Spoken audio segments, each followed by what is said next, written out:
Всем привет! Это мастер-классы от магазина Лентомания. Меня зовут Аня Сахно. Этот мастер-класс посвящен вязанию корзины узором ротанг. Корзинку таким узором я рекомендую вязать не начинающим рукодельницам. То есть для начинающих такой узор будет сложноват.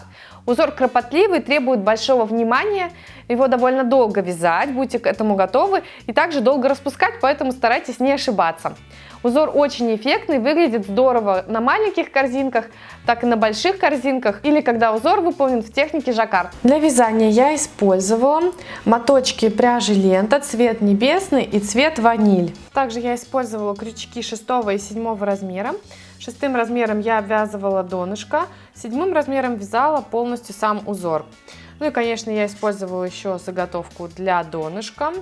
Заготовка в моем случае выполнена из ХДФ и диаметр заготовки 15 сантиметров. Можете также использовать маркер для того, чтобы обозначать конец и начало ряда. Для начала я обвяжу донышко заготовки, чтобы приступить уже к узору ротанг. Если вы не хотите использовать заготовку донышком, то вы можете связать донышко из трикотажной пряжи. Точно так же, как вязать донышки, я объясняю в своем мастер-классе «Идеальный круг». Я сейчас оставлю ссылку под видео на этот мастер-класс. Вы можете зайти и по этому мастер-классу связать донышко необходимого диаметра. Заготовки я всегда обвязываю одним способом. Сейчас покажу каким. Я не вяжу продолжение донышка, не увеличиваю его диаметр, а вяжу сразу первый ряд стеночек. Для меня это самый простой способ. Для начала я вкладываю крючок просто в случайное отверстие. Затем вытягиваю наружу ленту, провязываю вот такую воздушную петельку. И получается, что первая петля у меня готова. После этого вкладываю крючок снова в отверстие, вытягиваю ленту и провязываю уже 2 петли вместе. Таким образом я уже перехожу к вязанию столбиков без накида. И вот этим простым для меня самым способом, вязанием столбика без накида, я буду вязать весь первый свой ряд, всю обвязку донышком. Вот эта вот часть, которая сейчас смотрит на вас, будет являться лицевой частью, то есть этой стороной донышко будет стоять на столе, на поверхности, а вот эта темная часть в моем случае, она будет внутренней частью корзинки, то чтобы вы определились, что вы хотите, чтобы было снаружи, а что внутри. Я не делаю никаких прибавок.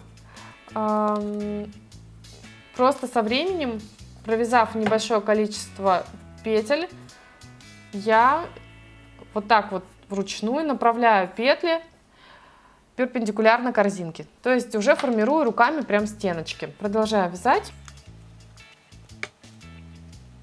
Вот так и постепенно формирую, направляю стеночки туда, где они должны быть. Таким образом вяжу до конца ряда.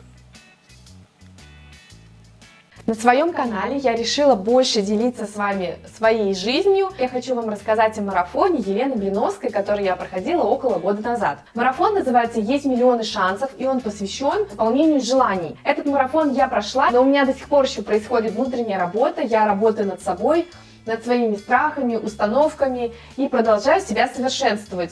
И знания, которые дала Лена, еще не все улеглись, так скажем, в моей голове. Я не могу сказать, что у меня исполнились все желания, которые я загадывала. Для каких-то из этих желаний еще не пришел срок. Мои желания довольно масштабные, просто по времени еще не успели свершиться. Но часть желаний уже исполнил. Для меня в этом марафоне было главное даже не исполнение желаний, а личностный рост, который я получила. Там я справилась со своими страхами, научилась позитивно мыслить, правильно загадывать, формулировать свои цели и желания. Если вы хотите, чтобы в вашей жизни происходили новые события, волшебные какие-то стечения обстоятельств невероятные, чтобы ваши самые сокровенные желания исполнялись, чтобы вы были просто счастливы и находились в гармонии с собой, переходите по ссылке ниже, чтобы узнать больше об этом марафоне. Марафон Елены продуман очень интересно, в нем есть бесплатная неделя, которую можно пройти и после прохождения бесплатной недели принять для себя решение, нужен вам этот марафон, хотите ли выйти до конца или нет. Для того, чтобы больше узнать о марафоне Елены Блиновской, переходите по ссылке, которую я укажу ниже. По этой ссылке вы можете прочитать еще другие отзывы участников марафона и узнать, как можно в этом марафоне поучаствовать. Я провязала последнее отверстие и теперь приступаю к соединению ряда. Вот Вот так вот я закончила, вынула крючок из этой петельки и вложила крючок обратным движением, сзади вперед, в нашу первую петельку, которую мы с вами провязывали. Затем возвращаю на крючок петлю последнюю, на которой мы закончили, вытягиваю ее на изнаночную сторону, выглядит это вот так. Затем провязываю вот таким движением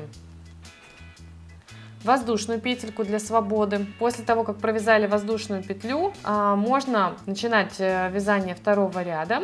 И со второго ряда мы начинаем вязать основным узором. Узор называется ротанг. Я поменяла крючок на размер побольше. Вы можете взять и другой какой-то размер, может быть даже на 2 размера. Здесь смотрите, как вам удобнее. Нужно повязать немного, посмотреть, как получается узор. И уже потом окончательно принимать решение для себя и относительно своей плотности вязания, какой же номер крючка наиболее для вас удобен. Еще не забудьте спрятать хвостик, который у нас с вами оставался вот здесь при начале вязания. Его с помощью крючка или иголки для трикотажной пряжи вот сюда можно поместить с изнаночной стороны первого ряда обвязки. Мы начинаем сразу вязать узор основной, узор ротанг. Итак, мы вкладываем крючок, как обычно, подобие стеночки петли. Теперь нюанс, чтобы все время все петли были вот такой красивой лицевой стороной нитки, смотрели на нас, необходимо, чтобы на пальце эта нитка была швом наоборот наружу, швом кверху. Вот в этом случае, если вы подхватываете крючок, у вас на лицевой стороне корзинки оказывается красивая часть пряжи, лента. И когда мы с вами вытянули ленточку, мы ничего не провязываем, вынимаем крючок, вкладываем крючок, смотрите как, вот так вот с обратной стороны в первую петлю и вот так вот справа налево во вторую петельку. И затем протягиваем маленькую петельку через длинную, вот так. Давайте сразу провяжу следующую петлю воздушную, и можно расправить вот эти вот петли. Расправляем мы вот так, чтобы красивая петелька смотрела на нас и загораживала вторую петлю с собой. Вот примерно вот так. Давайте еще раз покажу. Мы смотрим, чтобы шов смотрел наверх, в потолок. Вкладываем крючок, подобие стеночки петли. Вытягиваем ленту, свободненько вытягиваем на уровень вот этой петельки, поднимаем крючок.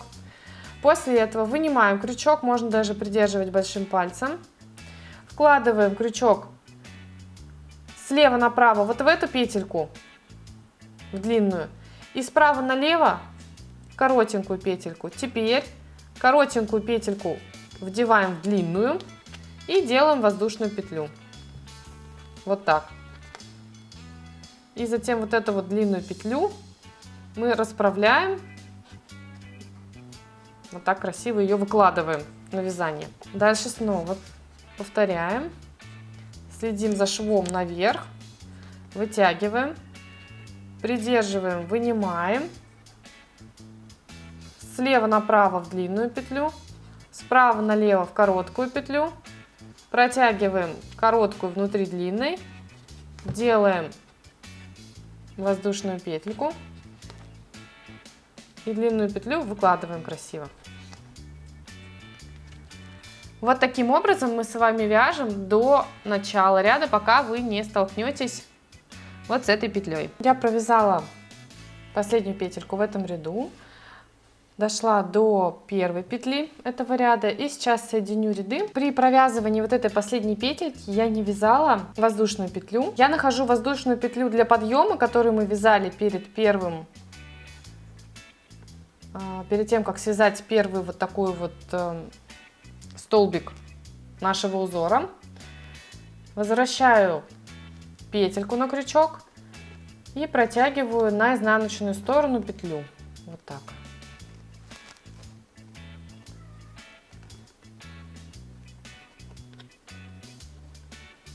И вот такое соединение рядов будет служить в моем случае воздушной петелькой. Теперь делаем воздушную петлю для подъема.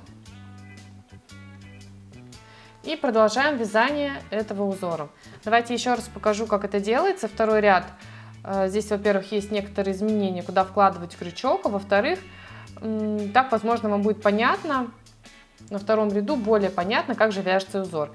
Так, для начала мы смотрим, чтобы шов смотрел в потолок, шов ленты.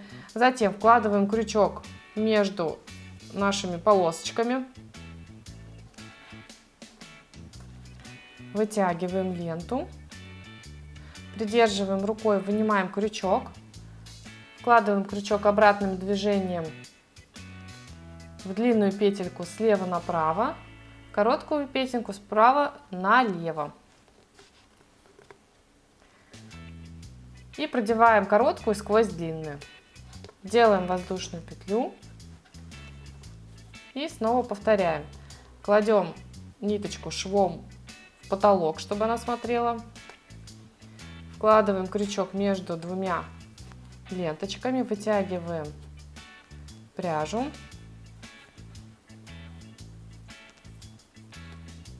Придерживаем рукой, вынимаем крючок, длинную петлю слева направо, в короткую справа налево. Продеваем короткую сквозь длинную и делаем воздушную петлю. Так, теперь вот немножко после того, как мы отошли на несколько шагов, я расправляю петли. Получается вот так.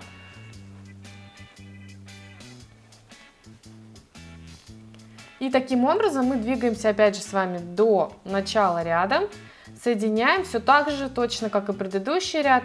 Вложим крючок вот в эту воздушную петельку для подъема, вытянем петлю на изнаночную сторону и начнем вязание третьего ряда.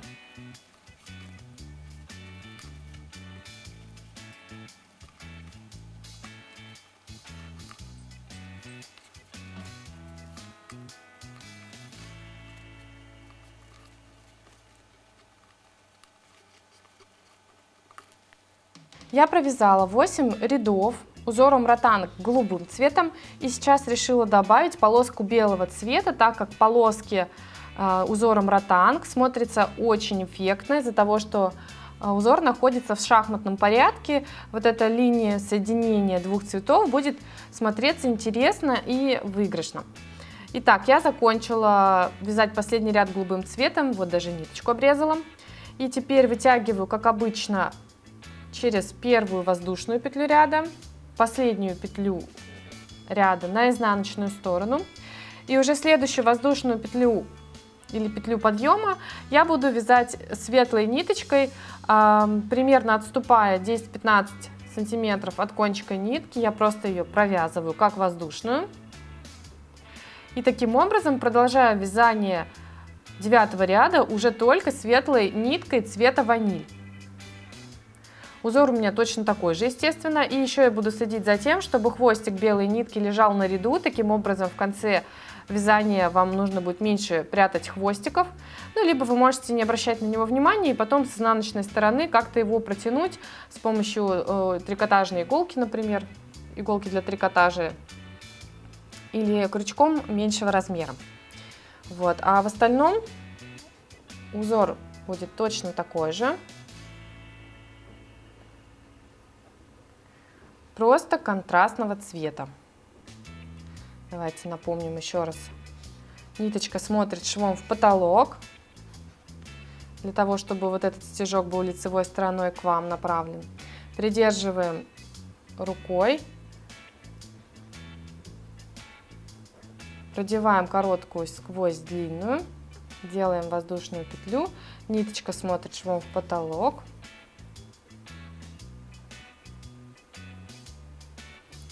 Обычно я расправляю, раскладываю нить красиво уже в готовом узоре, провязав где-то 5-6 столбиков. Так мне удобно.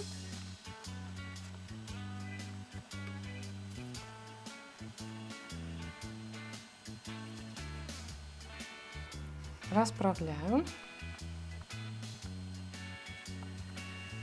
Вот таким образом можно добавить нитку в узор ротанг и сделать изделие эффектным и полосатым. Так, я провязала 2 ряда цветом ваниль. И решила, что на этом могу завершить вязание корзиночек. Сейчас покажу, как я заканчиваю вязание этого узора. Также хочу обратить внимание, что я перешла к концу вязания. Я обнаружила, что пластиковым крючком точно такого же 7 размера вязать намного удобнее, чем металлическим, так как пластик лучше скользит. А в этом узоре важно именно скольжение, потому что мы постоянно переставляем крючок местами, и в этом случае пластик мне показался очень удобным. Плюс я не туго вяжу, и у меня при этом узоре не было риска сломать крючок, потому что пластиковые крючки все-таки более хрупкие, чем металлические, они ломаются. Так вот, здесь тоже ничего затягивать не приходится, поэтому я все-таки рекомендую вам попробовать вязать узор ротанг пластиком, а не металлом. Как я буду закрывать ряд, я покажу металлическим крючком, просто чтобы было лучше видно, потому что металл будет контрастнее смотреться на белой пряже. Итак, я ввожу крючок под первую петельку воздушную, которая у нас была в начале ряда. Ну, в общем, делаю то же самое, что мы делали до этого. Затем возвращаю петлю последнюю на этот крючок. Вот так это выглядит. Протягиваю последнюю петлю на изнаночную часть корзинки. И теперь хвостик, который у нас остался, я тоже протягиваю сквозь последнюю петельку. Вот таким образом. И выравниваю последний стежок. Сейчас покажу, как это смотрится с изнаночной стороны. С изнаночной стороны это выглядит вот так. Это, в общем-то, повторяет узор изнанки. Он такой немножко на галочке похож. Вот наша петелька, которую мы спрятали, и нам просто будет нужно спрятать хвостик в изнаночных петельках последнего ряда, и на этом вязание корзинки нашей будет закончено. Хочу обратить ваше внимание, что особенность узора ротанг состоит в том, что корзина получается похожей на бочонок, и также я очень часто вижу, что рукодельницы используют какие-то обвязки красивые по краю. Это еще больше стянет корзину, и она еще сильнее сузится к своему завершению, к самой верхней части, будет туже стянута.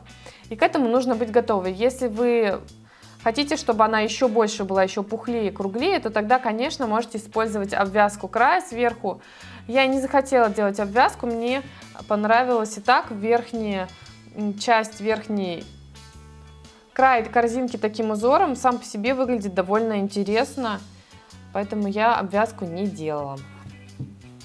Теперь я хочу рассказать вам, как вязать узором ротанг в технике жаккард. Если вы уже когда-либо вязали в технике жаккард, наверное, я ничего нового вам не расскажу, но обычно бывают вопросы, как присоединять нить и вообще, в принципе, как это так сделать. Вот давайте покажу, как можно вязать техникой жаккард, как делаю это я. Я обвязала уже донышком, обычными столбиками без накида, так как я делала сейчас в самом начале, только выбрала донышко поменьше, 10 сантиметров в диаметре, буду вязать меньше корзинку в комплект. Вот, и теперь делаю все то же самое, что мы с вами делали. Вяжу первый ряд узором ротанг. После того, как мы связали одну петлю узором ротанг, я не успела еще провязать после этой петельки воздушную петлю. И буду провязывать ее уже белой ниточкой. То есть я беру просто белую нитку, отступаю 10-15 сантиметров. И вяжу с помощью нее воздушную петлю. Вот так. Хвостик белой нитки и рабочую синюю нитку я кладу на ряд и буду ее обвязывать с двух сторон, так как мы сейчас делали с вами, как я показывала, когда присоединяла другой цвет корзинки. И теперь я вяжу одну петлю узором ротанг белой ниткой. Вытягиваю. Придерживаю. Вот так. Теперь беру голубую нитку, которая у нас здесь лежит на ряду, и меняю их местами голубую длинную и белую длинную. Теперь голубая в деле, а обе белых будут лежать на ряду. С помощью голубой провязываю воздушную петельку и снова одну петлю вяжу узором ротанг.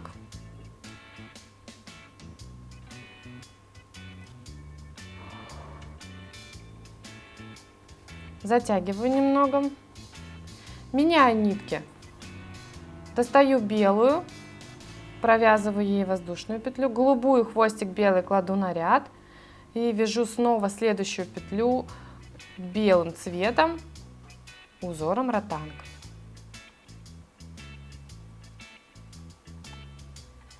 И таким образом я меняю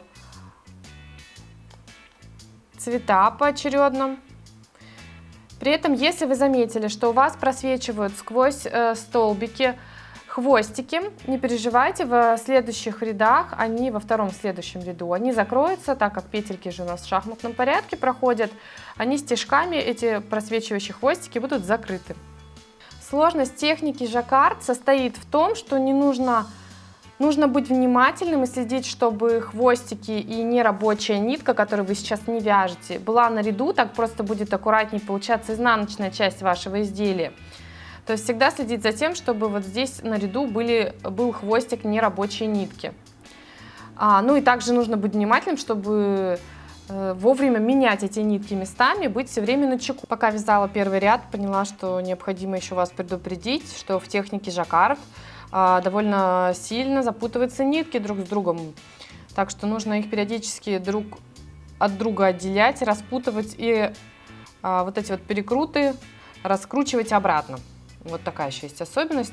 Ну, либо можете воспользоваться какими-то устройствами для удержания клубков, тогда распутывать будет легче. А я сейчас покажу, как я соединяю ряды. В общем-то, я их уже соединила. Последняя петля в моем ряду была вот такого светлого цвета. Я также, как мы сейчас с вами делали, не провязала воздушную петлю, которая должна идти по рисунку голубой ниткой, а вытянула ее на изнаночную сторону, как мы обычно с вами это делали. Давайте покажу вам для наглядности, как это было. Вот так это было. Я закончила вязать светлой ниткой. Теперь в первую воздушную петельку ряда вложила крючок, протянула вот так на изнаночную сторону светлую петлю. Ищу голубую нитку, которая сейчас будет рабочей. Делаю снова воздушную петельку. Так, белую можно подтянуть. Слежу, чтобы белая рабочая нитка была на рядочке. Направляю нитку швом в потолок.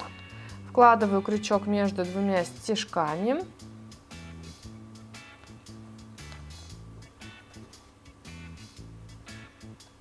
И начинаю второй ряд точно так же. Так, вот расправлю, чтобы было понятно. То есть у вас будет вот такая полосочка из стежков, которая будет все время уходить немножечко налево и создавать такой красивый узор.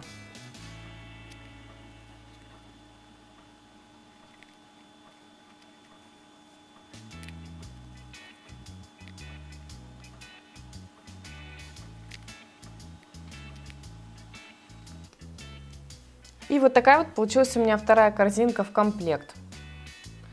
Если вы только что подключились, перемотали сразу в конец мастер-класса и не понимаете, что это за две разные корзины, так вот, узор у этих корзин абсолютно одинаковых. Просто при вязании второй корзинки маленькой была использована техника жаккард, и получается вот такой интересный эффект вертикальной полоски. Вот, теперь немного про увеличение размера корзин давайте тоже проговорим. Я для большой корзины я использовала дно диаметром 15 сантиметров. Сама корзина в результате у меня получилась диаметром 23 сантиметра примерно. Ну, это чтобы вы понимали, насколько узор увеличивает диаметр донышка, который вы выберете за отправную точку. Для маленькой корзинки было выбрано донышко диаметром 10 сантиметров, и она в результате получилась 13 сантиметров в диаметре. На вязание этих корзинок я потратила около 150 метров трикотажной пряжи. Голубого цвета потратила весь моток, он около 100 метров, а цвета ваниль чуть меньше половины мотка. Я потратила где-то метров 30-50. Плюс использовала два донышка. Донышки у меня выполнены из ХДФ 10 сантиметров в диаметре и 15 сантиметров в диаметре. Донышки трикотажной пряжи и классные крючки вы можете приобрести в моем интернет-магазине на сайте lentomania.ru. Буду очень рада вашим заказам.